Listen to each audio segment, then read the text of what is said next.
So welcome everybody to a successful year for OBJ in that it's quite pleasing. We're now getting regular royalty payments from our licensee, P&G, on a continuous basis now, which is quite different from where we've been in the last few years. So very pleased about that.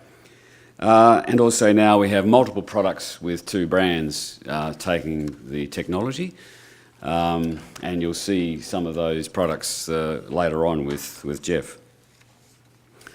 The company's also seeing the first results of a decision that it took some 8 years ago to invest in our own end-user products.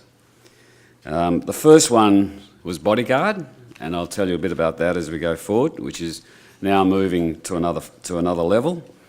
And of course, the second technology that is being licensed to P&G has also, we've spent a lot of capital over many years developing it to its current state. So we're very pleased that that's also now taking us to another level, it's certainly with P&G. We mentioned before that the board, in fact last AGM, we said that we were going to restructure the board, and so we have and are continuing to do.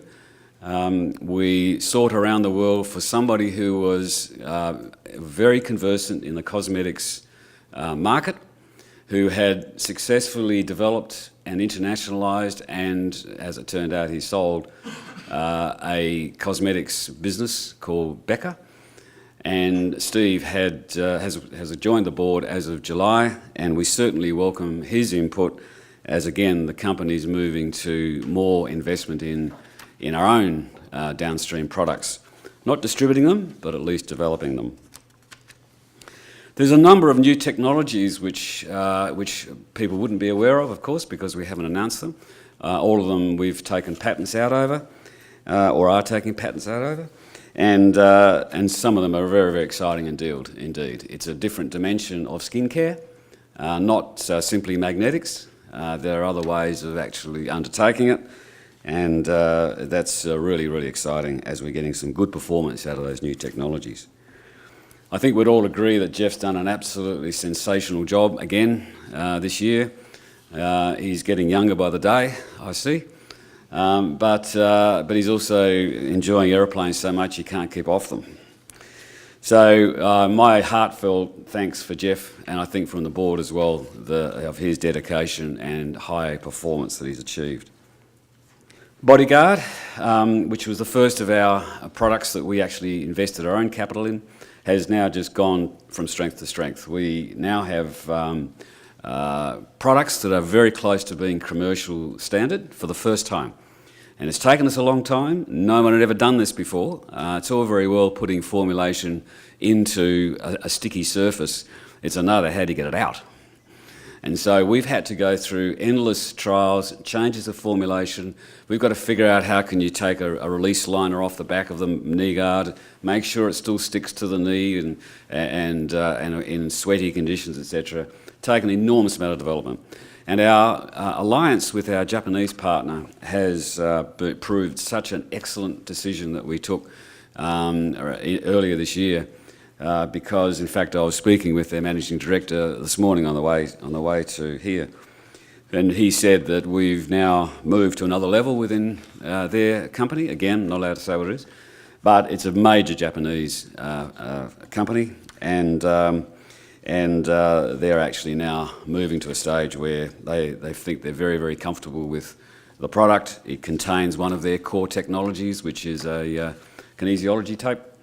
And they're very, very comfortable with where it's gone. So we're very, very chuffed about the progress with that, with the Bodyguard.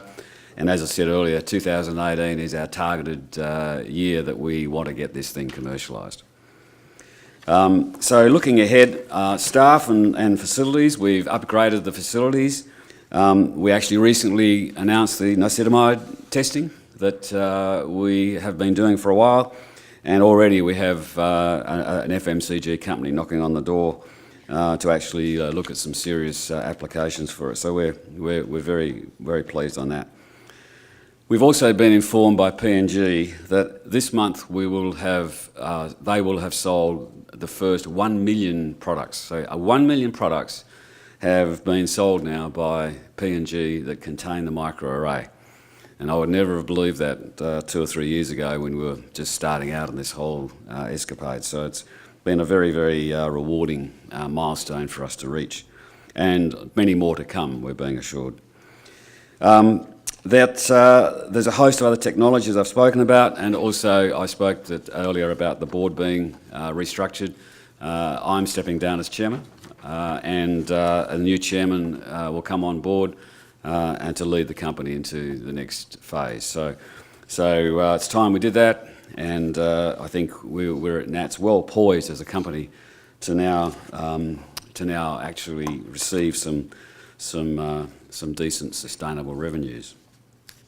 So that's the start of my address. I'll mention the board in person later on, but I might move into the formal part of the meeting and open the meeting at 10:10. And for those who don't know me, my name is Glyn Dennison, so I'm chairman of the company. The formal part of the meeting will follow the usual format. Following the formal meeting, there will be a presentation, which Jeff will lead, and an informal question and answer session where people can ask what they wish. Can I ask that all mobile phones be turned off, please? We don't want things being recorded, nor do we want calls being received. Present today are the company's other directors, Dr. Chris Quirk, on my right, Jeffrey Edwards, I'm sure you all know, and if I can introduce Steve Shapiro, who's flown in last night from London, and of course our company secretary, John Palermo. As a quorum present, I formally declare the meeting open at 10:10. I advise that all valid proxies have been received within the prescribed time limits and have been admitted.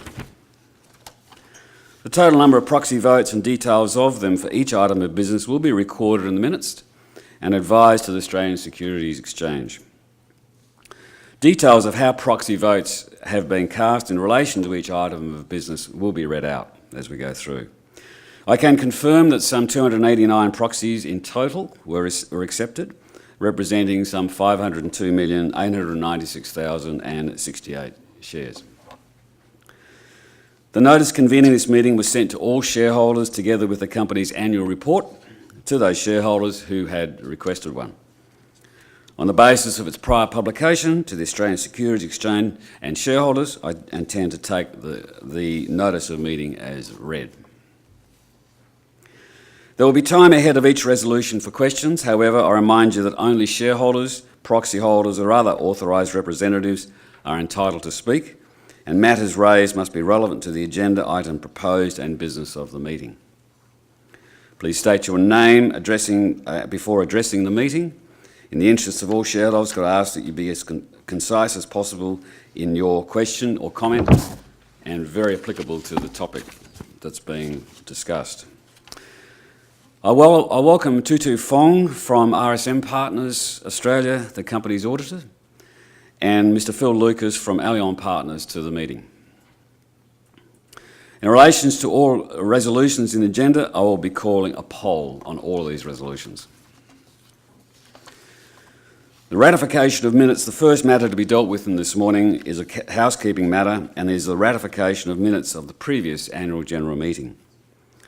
I advise that the directors of the company have perused those minutes and consider them to be an accurate record of the proceedings at that meeting, and unless there are any objections or any member wishes them to be read, I propose to put the motion to accept those minutes as a true and correct record and that the chairman of that meeting be authorised to sign those minutes. Are there any questions in relation to those minutes? There being no questions, I put the motion. Is there a mover for the motion? Michael. Is there a seconder for the motion? Dirk. All in favour? Against? I declare the resolution carried. Financial statements and reports. The tabling of the financial statements of the company requires no resolution, to be passed, but we ask that the shareholders receive and adopt the annual financial report together with the directors' and auditors' reports for the year ended 30th of June 2017. A copy of the report was sent to shareholders who have indicated their desire to receive a report. The annual report is available to all shareholders on the company's website and has been available on the site since its release to the market. We will move now to the formal agenda items, and I propose to call a poll in relation to each and all of these resolutions. Agenda item 1, the adoption of remuneration report. Agenda item 1 seeks to consider and, if thought fit, adopt the remuneration report set out in the director's report for the year ending 30th of June 2017. The presentation of the remuneration report is a requirement for all listed companies. Information concerning executive and director remuneration was already included in the financial accounts and the director's report. The information is presented in greater detail as a discrete report. It is to be considered at the annual general meeting as an item separate from the consideration of the annual report. The resolution to adopt the remuneration report is non-binding, however, in accordance with section 250R brackets 2 of the Corporations Act. The company is required to put the remuneration report to a non-binding vote of shareholders. Are there any questions in relation to this proposal resolution? If there are no questions, I will now read the proxies received in relation to the resolution. Proxies for the resolution, 136,681,777. Proxies against the resolution, 211,668,408. Abstaining, 74,976,177. Chairman discretionary, 2,304,871. Invalid, 10,711,500. And there was 66,553,335 not voted, making a total of 502,896,068. I will now put the resolution to vote. If shareholders can please mark their voting form provided for by registry under Resolution 1. Agenda item 2, ratification of previous securities issued. This agenda item seeks shareholder approval and ratification of the issue of securities issued without shareholder approval under Listing Rule 7.1. I'll read the resolution to you. That for the purposes of Listing Rule 7.4 and for all other purposes, shareholders approve and ratify the issue of 690,000 shares in the company to the parties for the purpose and on the terms set out in the explanatory statement. Are there any questions in relation to this proposed resolution? If there are no questions, I will now read the proxies received in relation to this resolution. Proxies for the resolution, 372,174,725. Proxies against the resolution, 42,106,830. Abstaining, 9,044,807. Chairman discretionary, 2,304,871. Invalid, 10,711,500.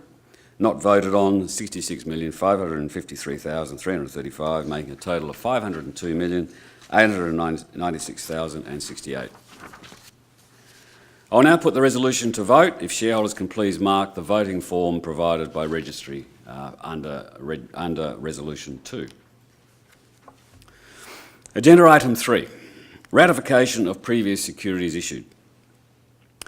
This agenda item seeks a shareholder approval and ratification of the issue of securities issued without shareholder approval under Listing Rule 7.1. I'll read the resolution to you. That for the purpose of Listing Rule 7.1 and for all other purposes, shareholders approve and ratify the issue of 3,248,860 shares in the companies to the parties for the purpose and on the terms set out in the explanatory statement. Are there any questions in relation to this proposed resolution? If there are no questions, I will now read out the proxies received in relation to the resolution. Proxies for the resolution, 385,572,920. Proxies against the resolution, 32,358,635. Abstaining, 5,394,807. Chairman discretionary, 2,304,871. Invalid, 10,711,500. Not voted, 66,553,335. Making a total of 502,896,068. I'll now put the resolution to vote. If shareholders can please mark the voting form provided by registry under Resolution 3. Agenda item 4, approval of additional 10% placement facility. This agenda seeks shareholder approval for an additional 10% placement facility. I'll read the resolution to you. That for the purposes of Listing Rule 7.1A and for all other purposes, shareholders approve the issue of equity securities up to 10% of the issued capital of the company at the time of the issue, calculated in accordance with the formula prescribed in Listing Rule 7.1A.2 for the purposes and on the terms set out in the explanatory statement. Are there any questions in relation to this proposed resolution? If there are no questions, I will now read the proxies received in relation to the resolution. Proxies for the resolution, 318,218,570. Proxies against the resolution, 105,011,324. Abstaining, 96,468. Chairman discretionary, 2,304,871. Invalid, 10,711,500. Not voted, 66,553,335, making a total of 502,896,068. I'll now put the resolution to vote. If shareholders can please mark the voting form provided by registry under Resolution 4. Agenda item 5, election of Mr. Steve Lorne Shapiro. The next item on this agenda is the re-election of Mr. Stephen Shapiro as a director of the company. This is an ordinary resolution that for all purposes, Mr. Shapiro, who was appointed to the board since the last annual general meeting of the company, is re-elected as a director. Mr. Shapiro must retire in accordance with the company's constitution at the conclusion of the meeting unless re-elected. Ladies and gentlemen, the board fully supports Mr. Shapiro. He was appointed as director on 1st of August 2017 and is a very experienced and capable director. He is held in high regard by his fellow directors and management. Are there any questions in relation to this proposed resolution? If there are no questions, I will now read the proxies received in relation to this resolution. Proxies for the resolution, 400,302,899. Proxies against the resolution, 22,985,129. Abstaining, 38,334. Chairman discretionary, 2,304,871. Invalid, 10,711,500. Not voted, 66,553,335, making a total of 502,896,068. I'll now put the resolution to vote. If shareholders can please mark the voting form provided by registry under Resolution 5. Agenda item 6, approval of employee incentive plan. This agenda item seeks shareholder approval to combine and replace the OBJ Limited Employee Share Option Plan and the OBJ Limited Performance Right Plan with a new plan, called the OBJ Limited Employee Incentive Plan, without limiting its ability to issue securities representing up to 15% of the company's share capital under Listing Rule 7.1. I'll read the resolution to you. That for the purposes of Listing Rule 7.1, Exception 9B, and for all other purposes, shareholders approve and authorise the issue of securities under the OBJ Limited Employee Incentive Plan, a summary of which is set out in the explanatory statement as an exception to Listing Rule 7.1. Are there any questions in relation to this proposed resolution? Sir, can you take Mark? Yep. There was questions raised about this in relation to the directors being noted in this resolution. The directors came out and said they were going to not be included. Why hasn't the resolution been changed? No, you've got to remember that if directors are included, they have to actually have those approved at an annual general meeting. So there's no resolution at the moment that says that directors are going to be entitled to any of the employee share scheme. So if that was the case next year, I'm not saying it was, or the year after, then it would be on a resolution that for the AGM. Any other questions, ladies and gents? If there are no questions, I will now read the proxies received in relation to this resolution. Proxies for the resolution, 210,847,264. Proxies against the resolution, 207,573,507. Abstaining, 4,905,591.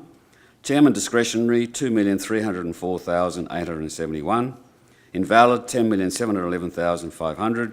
Not voted on, 66,553,335, making a total of 502,896,068. I will now put the resolution to vote. If shareholders can please mark the voting form provided by Registry under Resolution 6. Ladies and gentlemen, as is customary at annual general meetings, in accordance with the corporate governance recommended practices, that shareholders be given a reasonable opportunity to ask questions of the company and ask the auditor's representative questions relating to the audit of the financial report.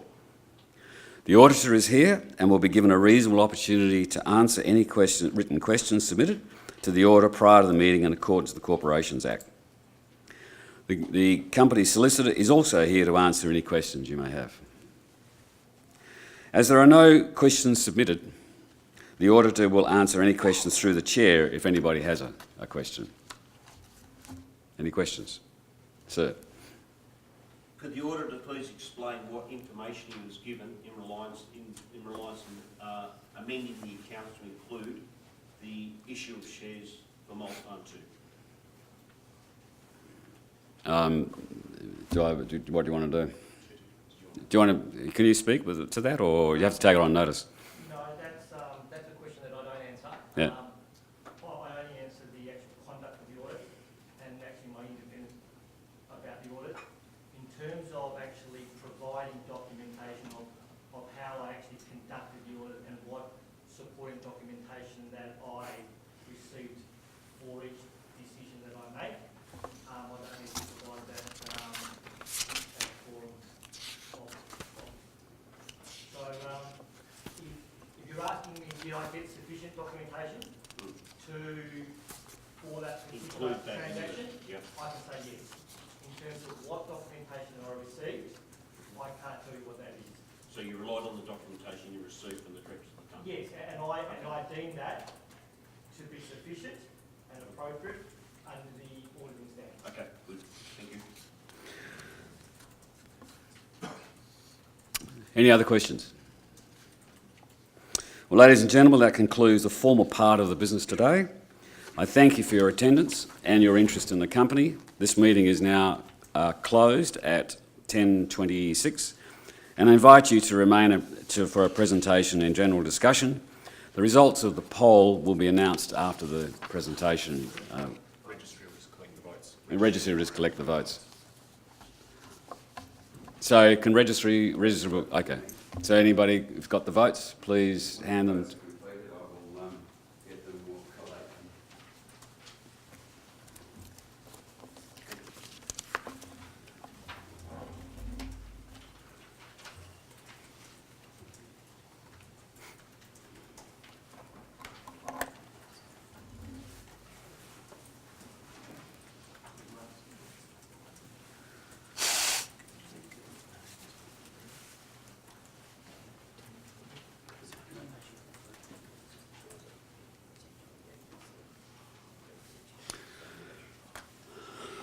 Okay.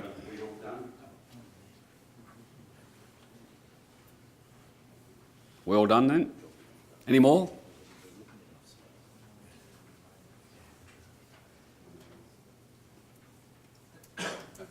That's it? Okay. Well, let's just go through. I'll give you a brief overview of where the company is at and the things that have been achieved in the last year. We feel as a board they're very significant. Obviously the share price doesn't reflect that, which obviously we're very concerned about. but we have soldiered on in terms of actually achieving quite a bit here, and hopefully the market will respond accordingly. When you think about it, we started out with the iWand, just SK2. We now have 3 products, and you can see them all here today. One of which is Olay brand, which is the second skincare brand of P&G. So pretty good effort to actually get 2 different brands, and within P&G the brands operate like they're different companies. They're actually completely separate, operate completely separately.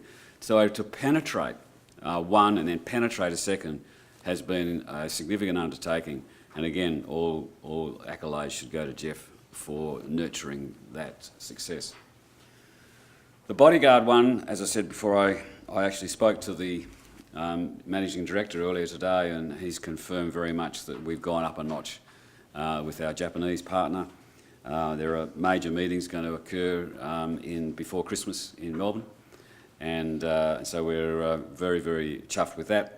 But there are others. They're not the only ones that are looking at the Bodyguard, and it's because we now have an end product, which you'll see here. First time we've actually got something to show. A potential distributor is not going to look at you unless they, even though they might have the greatest market, what does it cost, how many can I get when, and what are the claims support? We've done all of that work, but we've not had that final product, and that's what we now have. So it's a watershed. We feel quite strongly as a board that it will take its place in the market sometime later next year. The hydrogel hydrogel array system is also now commencing trial at Curtin University. We're very, very pleased with that because it offers a different market sector for the same product. So we're very grateful for Tony and Heather Wright, who are here today, who are operating that project on our behalf. The service hygiene, Jeff was with the party that we're working with in the UK a week before last, and there's some pretty interesting stuff there, which I know service hygiene's been around a while and so on, but it's a matter of finding that right niche for that party that we can work with to actually then go and develop end solution products. At the moment, we still have a technology. It's a bit like what Bodyguard started. We have a technology, but we don't have an end product that's to be built into. That's the sort of activity that we need to do with our partnering companies, and this particular one is one of the biggest in the market. So we're very, very keen that take place. We're also committing more and more capital into our own products. It's all very well getting licence fees, but you're at the behest of the licensee. When is he going to do the product? What's he going to pay? What's he going to need? What countries is he going to go to? All those decisions are totally out of our control. Whereas investing in our own, rather than getting a small percentage fee, we feel that we can extract far better value from these technologies by investing in our own end products. That doesn't mean to say we're going to go off and manufacture heaps of them. We're not going to do that. That'll be due to a distributor or a retailer of some sort, depending on how we go forward. There are a lot of other licensing opportunities coming forward, particularly with the new technologies. And of course, I did mention before about the board being restructured. It's always good to have new blood coming on the board, and particularly the chairman. So I'll step back to a NED position for a while, and then finally I'll call it quits. But in the meantime, we're seeking a new chairman who can take this company to another level, with the groundwork having already been established. We're well funded. We've got an R&D check in the mail, 566,000 today, I think it is. So we've got about 5.5 million cash still in the bank, and we still haven't received the quarterly payment yet from P&G for the September quarter. So we're very pleased with being able to maintain a cash position, as well as looking at some decent royalties that are coming forward. I'll mention some statistics, and then there's enough of me rabbiting on. I'll get Jeff to take over. But that's the numbers. We'd like it to be 4.1. We'd like it to be 8.1 rather than 4.1, but there we are. We are where we are. Obviously, we're working hard as a board, and we've got to work even harder to actually make sure that we do get the price up. It's in everybody's interest, least of all those around the board table. And our revenues for the half year are about 1.43 million, and as I said, our cash has moved up now to about $5.5 million. So Perhaps best if I now hand over to, oh no, I'll just mention the board as we've got there. Myself, Jeff, Chris, who everybody has seen for the last 13 years. Steve Shapiro is already making a very, very invaluable contribution to the board, leading us into areas and giving us fantastic advice as we get more and more capital involved in our end product solutions. And we're looking at a new chairman. We've got a short list at the moment, but we'll need to think more broadly than that. And we're actually got now the opportunity to see how we can as a board operate we've got a global business here. People on the board have to understand the dynamics of global industry. It's not an easy task if you're very much locally focused. So, Jeff, enough of my rabbiting. So, over to you. Thanks very much, Glenn. Well, firstly, welcome everybody. We're standing here again at the culmination of a year. I see a lot of friendly faces. We've grown very friendly with some of our family, because really we do have a bit of a family now. OBJ has had some very loyal shareholders who've been with us for this journey for a number of time. And in fact, I was quite heartened to look at the top 50 quite recently to find that apart from one institution who decided it was better to put their money into the ground, virtually everybody else in the top 50 have remained loyal and part of the OBJ journey. So from us at the coalface, who drag ourselves around the world in aircraft at all sorts of weird and wonderful hours, it's really nice to know that we're there on a journey and we all have the same input. For those who may be a little bit new, this is really the core of what OBJ does.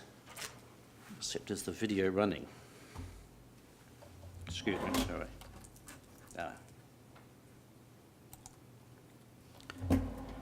So what makes the OBJ business quite unique is its ability to manipulate the way active ingredient molecules move around within a commercial formulation, and the way they move around into the skin and then from the outer parts of the skin into the deeper parts. Most of you have seen this little image for years now. It's been the cornerstone for Procter & Gamble's experience in driving products into the market. But as it says there, our expertise is in this area of weak atomic force physics. And we have never found anybody else in the world that actually works in that same space. So in spite of the age and in spite of the successes, we remain unique in our ability to generate technologies that fundamentally change product performance using a completely non-chemical form. So we provide technologies in the forms of ions and consumer devices that drive the end performance of products without people like P&G having to reformulate multi-billion-dollar brands. And that puts us in a unique position, and that has borne fruit over the last 12 months. Just sort of step through this one here. Obviously, most of our shareholders here are intimately aware of the relationship we have in skin care with Procter and Gamble. Just to put that into some perspective, because I think it's important. A lot of people forget that the relationship that we built with P&G is one where we work exclusively with Procter & Gamble in the skincare space, but they work exclusively with us. So the exclusivity agreement is bilateral. The first agreement we ever did was a bilateral relationship. And that's actually quite a key thing, because as long as OBJ can maintain its part of the deal, P&G will stand behind us as we go forward. The P&G skincare business is worth somewhere between 24 and 28 billion US dollars a year, and it's growing at a rate, and it's growing quite fast. The reason the skincare industry is growing is because as the world gets more affluent, more people from places like China and the developing worlds are getting into that area where skincare, self-appearance and progress is becoming important. So have an expanding market base in a prestige, high-value space, and we sit there with the world's biggest in that area. But it takes effort. I mean, I was with them for 2 of the last 3 weeks, and you just literally have to spend your time and the leather of your shoes making sure that relationship remains. In the consumer healthcare space, we generally are working in, as Glenn said, in the musculoskeletal area. We see musculoskeletal as a major growth area simply because the world is full of ageing populations, and we're becoming increasingly critical that we keep our populations physically active. Doing things that give pleasure in life is now realised is a key thing to keep populations moving. So we, as Glenn said, a number of years ago, moved into this consumer area where we're driving the ability to keep people physically active. Bodyguard, hot dots, etc., are all part of that program. And Glenn has added to that some significant steps forward this morning in his discussions with the managing director of our major Japanese manufacturing partner. That's starting to move in. We can now see the light at the end of the tunnel of that area. Our dynamically configurable emulsion technology, which is the package sitting here. We're now in discussion with 3 companies who have an interest in exploiting that. Quite a unique technology platform. It allows us to split chemistry during application to the skin, so we can make things like invisible masks and invisible patch products directly from the original chemistry. So we're working forward on that, and we're really quite comfortable that we're getting progress in that space. The Bodyguard suite of products, probably not much more I could say about that, but I'm happy to show you some samples and things afterwards. You know, we've got some exciting new things happening there. Moving forward into there. Surface hygiene. Surface hygiene has three phases to it now. Surface hygiene originally started on the basis that can we drive antiseptic materials deep into the semi-porous materials that we're surrounded by. Stainless steel, concrete, formica, all of these materials that we use both industrially and in hospitals and in households have microstructures in them that allow the bugs to hide down in there, and which means it's very difficult for current antiseptic products to kill all the bugs in an area. So we took our magnetic microarray technology and used that to drive active ingredients down into these microfractures. Same technologies we use with skin, but applied in a completely different space. We've so far had quite significant levels of increased hygiene, and we'll touch on that a little bit later, but we are working with one of the biggest companies in the world in the hygiene space. Might be worthwhile just touching briefly on the history with Procter & Gamble for not much more reason than just to give you some idea about how long these things take. How much patience do you actually need? So our original strategic alliance is way back in 2010, and then we morphed that to a joint development agreement. That set the IP positions and the confidentialities and the devices to encourage them to launch a major clinical trial in China. We had obviously proven that the magnetic microarray device worked in the lab. We had proven it had worked in a small clinical trial, but they really needed to do a major one in a major target market. So in 2013, P&G undertook a major clinical trial to see just how good this technology was at driving the consumer benefits of products they already had in the market. The following year, the successes of that morphed into the exclusive product development agreement. This is the agreement under which all our developments sit. That's the foundation to the relationship.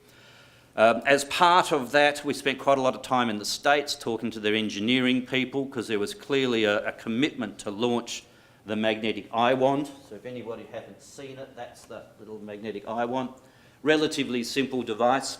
The SK2 magnetic eye, it's a magnetic power booster. Again, pure OBJ technology, has our microarray, it has our soft switch technique, has our design.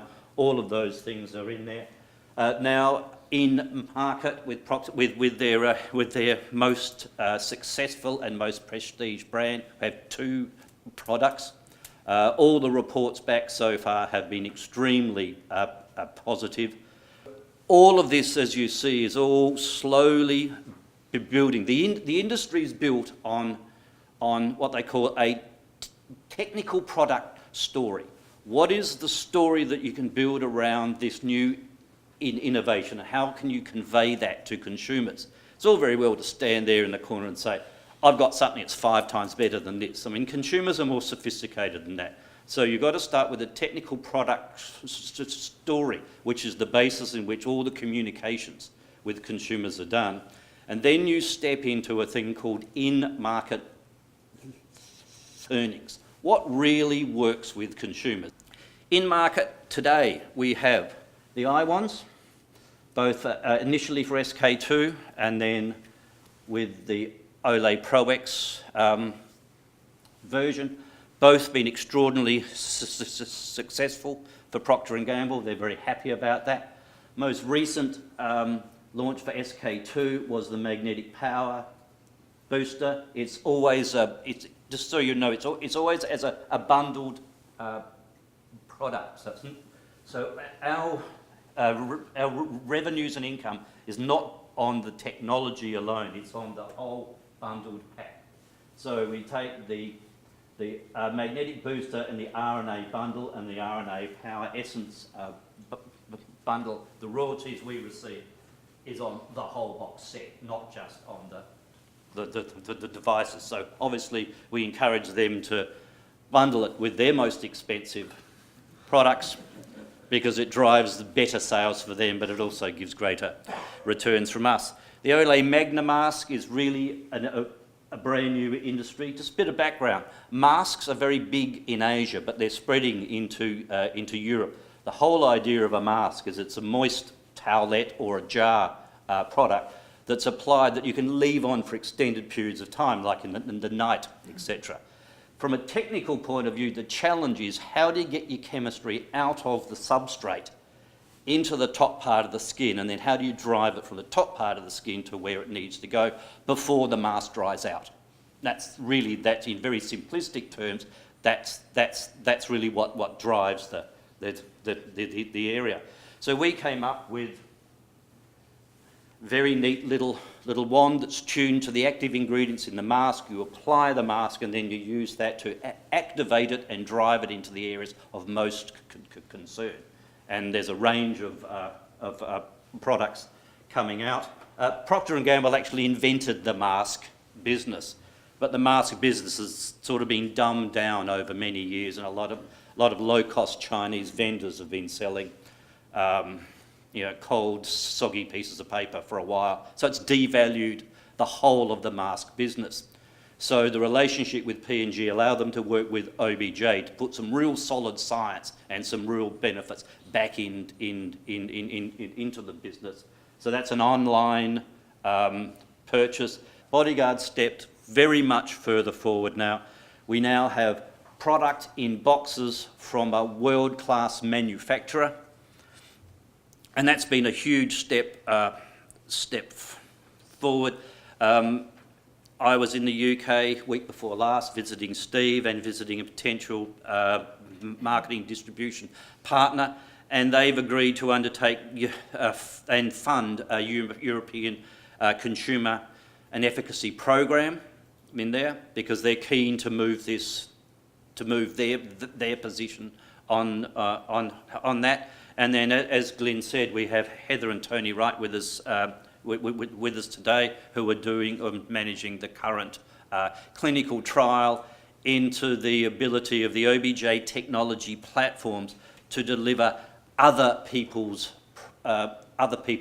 drugs. General patches are becoming increasingly popular around the world, but there are absolute limitations to the classic drug-in adhesive approach. The OBJ hydrogel array combination broadens the entire base and broadens the spectrum. So we're hoping with Tony's support to be able to move from where we currently are ultimately into developing the world's first topical patch that is superior and safer than oral non-steroidal anti-inflammatory drugs. That's our goal. So that's moving forward into that space. Okay, so sort of touching on that again. So the hydrogel system, which we can apply not only to the Bodyguard, but to the hydrodots and the other various shapes and forms, we're trying to move forward into there. That opens up opportunities across the pharmaceutical space, supplements, vitamin minerals. There's a whole raft of things that are much better delivered directly to the site of injury than through your mouth. Your first pass metabolism, the process that breaks down materials that you put into your mouth, going directly to the site of injury shortens the distance between your mouth and your knee, for example. And when you go to consumers with that technical product story, it really works. Consumers love the idea of, I want to treat the bit that hurts. I don't want to flood my body with all sorts of things that are going to introduce adverse gastrointestinal problems downstream. As Glenn said, really we've now secured and are expanding and solidifying the relationship with one of the world's leading sports tape manufacturers. They are our preferred manufacturing partner, and we're actively in discussion with 4 major FMCG and pharmaceutical companies in relation to the distribution and sale of the whole Bodyguard range of products. So we felt in the last 12 months we've made enormous strides forward in that area. But just touching where we are, this is not for those who perhaps didn't see where we were last year. With Professor Wright's help, we ran a major clinical trial in Queensland to establish that the OBJ proprietary drug-free formulation was actually able to get superior restoration of pain-free mobility in cases of chronic osteoarthritis compared with existing non-steroidal anti-inflammatory gels. Now, that's a simple thing, but what we're saying is about if you want to keep you fit so you can go and play 18 holes of golf, would you rather take a non-steroidal anti-inflammatory drug, which is contraindicated after 14 days because it's too dangerous to use or that, or would you prefer a drug-free OBJ product that you can use for years that'll keep you active? Because we deal with the underlying causation of the pain, not blocking pain downstream. So that was part of the first major clinical that we've done. I won't bore you by reading all of this because you can see what it all is there. So we're moving forward. We've named a couple of partners we're actively we're working with, including RB, Pfizer, and Bayersdorf in Germany.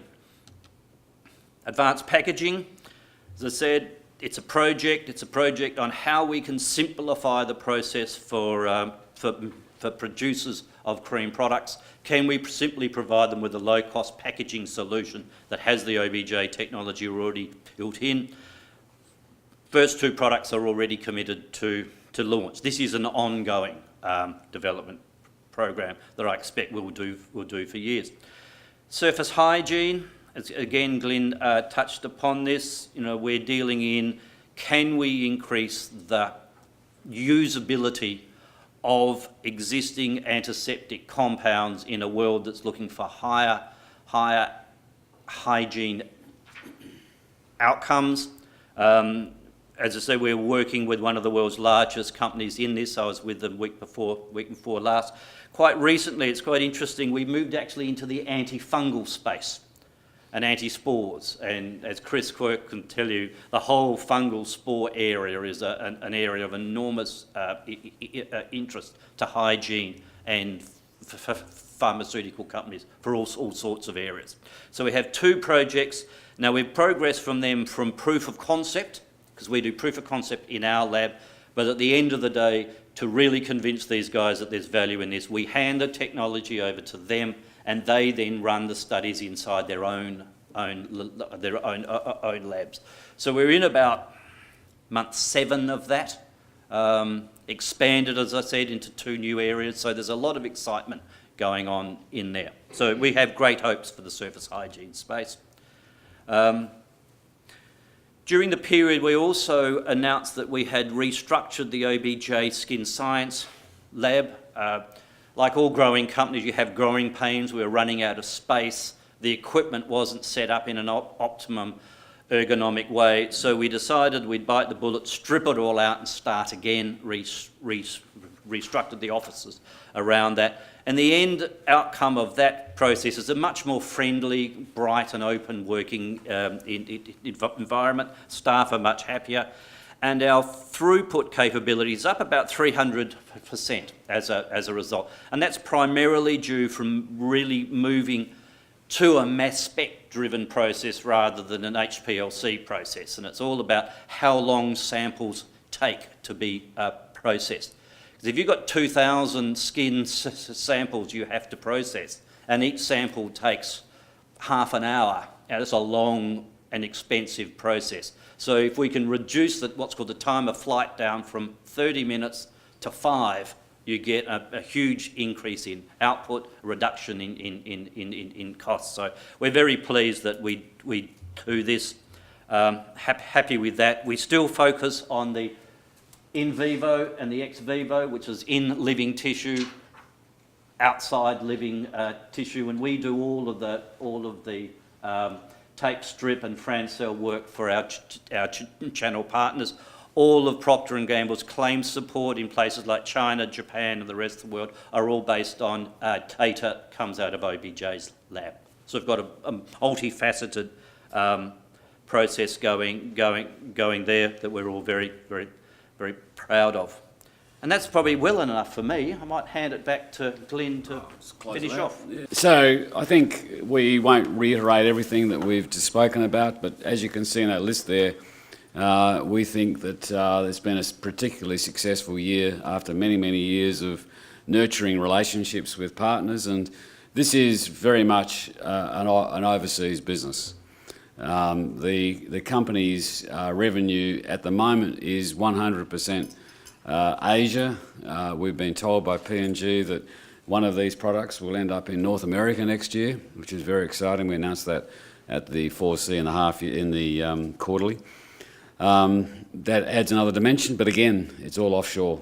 And so it is that the company has to be structured around meeting the needs of very much what consumers want out there, given that we're investing more and more in our own products and be able to have that control as we move forward. So less and less Perth-centric as we move forward. And hopefully we will get a new chairman on board. He'll presumably have his own ideas of where he wants to take the company, but we're obviously very supportive to be able to do that as we move forward. A very exciting juncture for the company. So I think on that score, I'm happy to take any general questions from the floor on where things are at. Paul Hunter, shareholder, long-suffering shareholder. I'm probably as frustrated as many people. This is a very long-term project, and I congratulate the board and all the loyal people that you have working for you. But I have to ask this question. It's eating me alive, actually, from the frustration point of view, is that we have this partnership with Procter & Gamble. It's, on the face of it, from a naive point of view, because I don't see day-to-day what's going on, but it seems to be a very one-sided relationship, partnership, whatever you want to call it. You talked about, we've sold over 1 million products or devices. we're starting to get a revenue stream, a royalty stream come through, but it's not showing up on the balance sheet on the 30th of June 2017. We're supposed to have a royalty check for the quarter 30th of September. It's now 40 days past that. Surely Procter & Gamble must realise, as a small company with people who've invested a lot of their money into this company, we need revenue. And thus I would suggest, you know, looking at our share price, which is halved in the last 12 months, which is incredibly frustrating because we have such a good and such a bright future, great technology, but we don't seem to be getting rewarded for putting products into the market, for selling those products. Procter & Gamble are clearly making a lot of money out of it because of their success in that area, but they don't seem to be passing it back to OBJ. And I'd ask you the question, or maybe if you can outline, when are we going to start seeing some meaningful income coming into the door, and perhaps outlining what you know is going to come through from some of our other partnerships? I think the bottom line is that it's great to talk about all this stuff, but we are a commercial enterprise. We need money. Absolutely, absolutely. First and foremost in our mind. So let me go back. Firstly, there weren't the 2 new products launched in the June half. The 2 new products were only launched in the September and this new one only in October. So we're unlikely to see any revenue from that until early next year because we've got the delay. We're paid quarterly, so we've got that delay process. As I mentioned before, we're incredibly frustrated, as anybody is, that we can't disclose things to our shareholders the way we'd like. I mean, I'd love to stand up here and talk about it. We do know that they've told us that our volumes next year will be at least double what they are this year. And the year after that will be even more. So they are starting to give us little bits going forward, but the reality is that they are the licensee, we are the licensor. They can take our technology and they can use that technology within certain bounds the way they so wish. So how they then develop the products, which markets they go into first, etc., they're all of the things that we can't control. Only they can control. And then we have no compulsion over them to be able to tell us, or for us to be able to disclose what we're doing.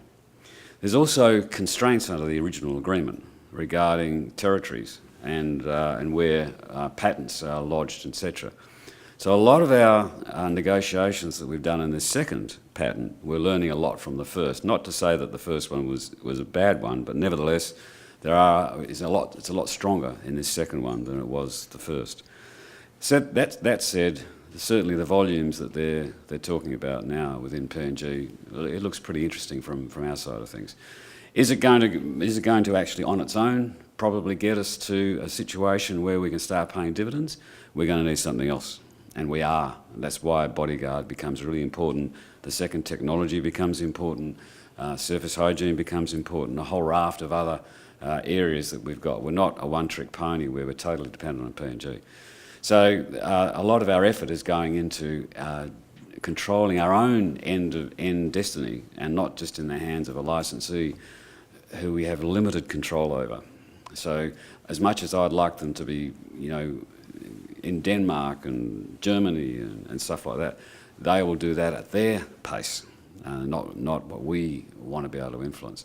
So it's a timing thing. I don't think there's any question that the P&G has seen the success of the microarray and these early products.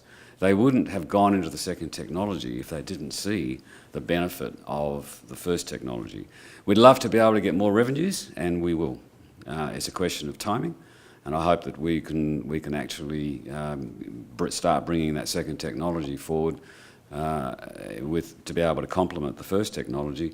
But there's also some particular potential for our own products, and I think that investing in our own products where we can control the time to market makes it a lot more palatable than getting a small percentage of a licensee. So that's why we've said it about 5 times today in terms of our own products, and that was one reason why we engaged Steve Shapiro to come on board the board, was that we want to get more of our own technologies out there in end products rather than just technologies. If I can make just a small comment on that. I think, Paul, you make a very valid point. I think shareholders need to understand. We probably right now spend more time and effort with P&G on exactly that point than we do on the hardware right now. Two of the last 3 weeks was spent with P&G, almost exclusively focusing on exactly that. How do we turn OBG into a successful, sustainable business in the long term? And we are in the midst of all sorts of negotiations. Thanks, Steve. To try to get that structure right. As Glenn said, we've used the Procter & Gamble relationship to validate the technology, and now we're pushing much more focus into now exploiting that technology into more value-added products ourselves. But everything that we do within the company right now is 100% focused on exactly the point that you've made, and I think it's a very valid point. But please be assured, everybody on this desk is doing 100% everything they can to resolve that, and we're all absolutely aware and absolutely 100% in agreement with what you say. I noted in your presentation, Glenn, and yours, Jeff, that you were making a point of the progress of Bodyguard, which seems quite impressive, and you contrast that with the licensee situation, with the situation where you essentially have control. And I get the impression that Bodyguard is actually, or from what both of you have said, that's really going to be the next revenue generator for the company. And we're not just talking about the 2 to 3% range. And I get Glenn, you said that it's gone up a notch with the Japanese manufacturer. I'm not quite sure what that meant, but I get the impression also from Jeff's pictures that we have devices in their boxes basically ready to be sold, subject to consumer testing. And I was wondering who's paying for all of that? And given that it's not a licensee situation, can you tell us a bit more about how much revenue you expect that product to generate in the next 2 years? But it's early days, Jason, and I know that's what you expect me to say, but the reality is that we're at the stage with a particular division, it's quite a big division of this particular company, which I'm not allowed to say what it is, which has had to be convinced that an end product, they can actually make this end product. So up until now there's been scepticism, can you make this thing where you bring two pieces of glue, in layman's terms, together, in which there are active ingredients? Can you then force those ingredients out? Can you put a release liner on it so when somebody takes it out of a package and opens it, they can do it? That has taken a good year to be able to get to a position where an end product can be produced to that quality.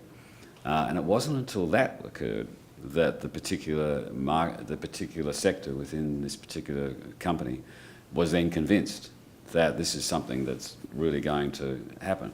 That is why I know there's always concerns raised when we announced that agreement. There was unfortunately deliberately vague because we needed to get the division within that party convinced, and they were finally. So that only happened last week.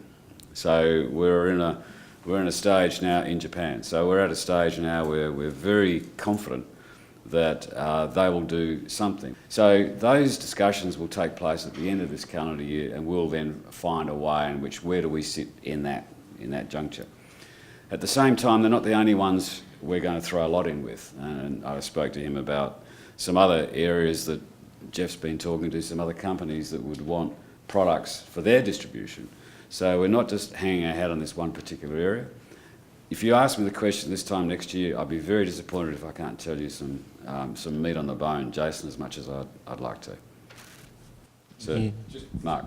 Sorry, just going back a bit, you know, I just want to make sure that there's no confusion. The 1 million products, devices, that's a cumulative? It's a cumulative. Cumulative 1 million. That does include I-1s, etc., from whenever they were initially launched. It's the millionth that's been produced. People are That's right. expecting an extraordinary order coming. And we've been told that in writing, so that's the reason why we're saying it. So it's the total today, but the bulk of it has been this year. So, Mark.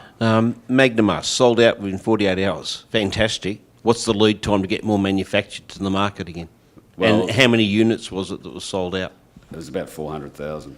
within 48 hours. Well, as far as, they weren't sold to the retail, they were sold to the distributors. 48 hours. What's the lead time to get more to the market? Oh, generally it's about 90 days, something like that.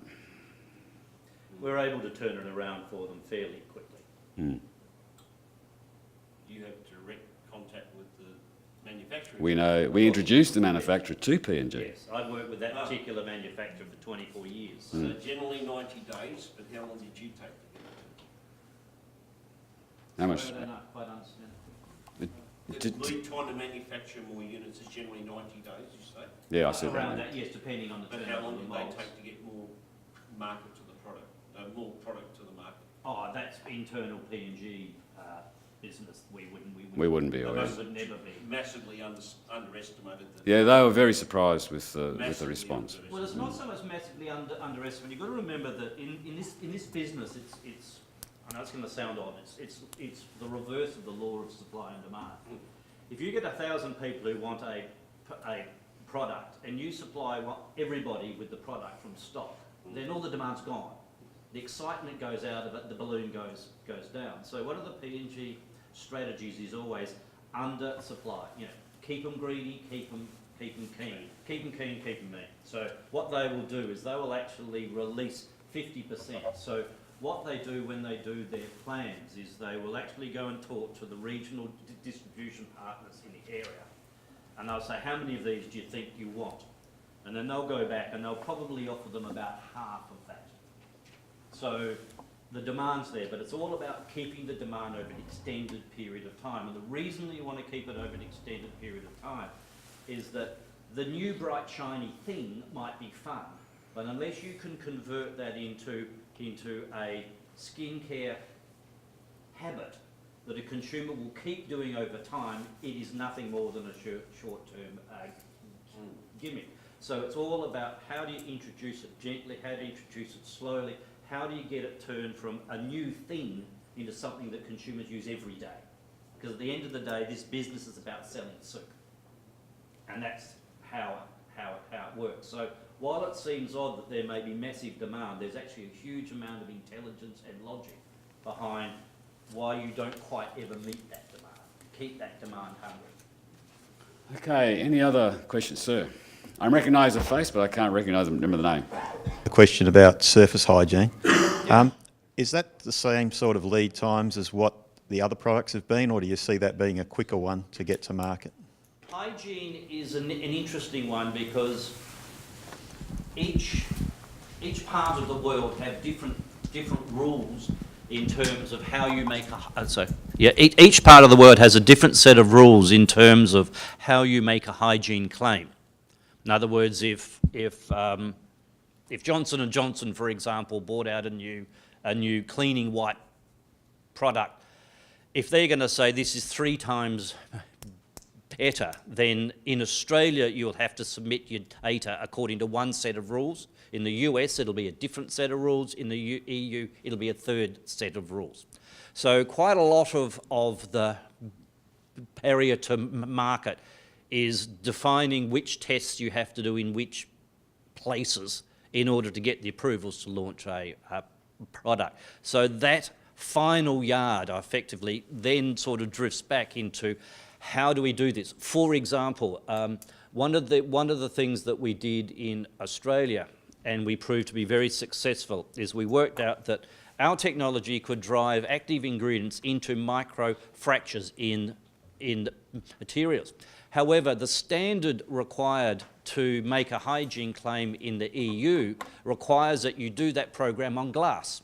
Glass hasn't got any micro fractures. So we have to look for another claim, like increased shine, increase something or other, in order to get around those sorts of things. And our partners, who are generally global companies, have an enormous amount of experience and expertise in how you do those sorts of things. So that's what we're working with now. What we've seen in the lab now needs to be converted so it gets the tick, so we can get market clearance worldwide. Well, ladies and gents, we've had an hour and a half. There's one other matter we need to conclude, and I'll ask John Palermo to come up and announce the results of the poll. Once he's done that, thank you for all attendance. It's an exciting story, and thank you very much for your support through been a difficult time for Proxies. Thanks, Glenn. I'll keep this barking of numbers, I'll do this as quickly as possible, and these will be announced onto the ASX platform immediately after the conclusion of this meeting. Resolution 1, so this is after the poll and registry have validated all the votes. For the resolution, 178,311,588. Against, 245,735,133. Abstaining, 77,320,339. So that one, for those of you who know baseball, that'd mean a strike. Resolution 2, 438,110,723 in favour, 54,211,000 against, 9,044,807 abstaining. Resolution 3, 456,408,918 in favour, 39,563,335 against, and abstaining 5,394,807. Resolution 4, for the resolution 382,427,590. Against the resolution 118,843,002, and abstaining from the resolution 96,468. Resolution 5, for the resolution 471,138,897, against 30,189,829, abstaining 38,334. Resolution 6, for the resolution 262,262,197, against the resolution 241,855,110, and abstaining 7,249,753. So we will post those results onto the ASX platform following this meeting. Thank you.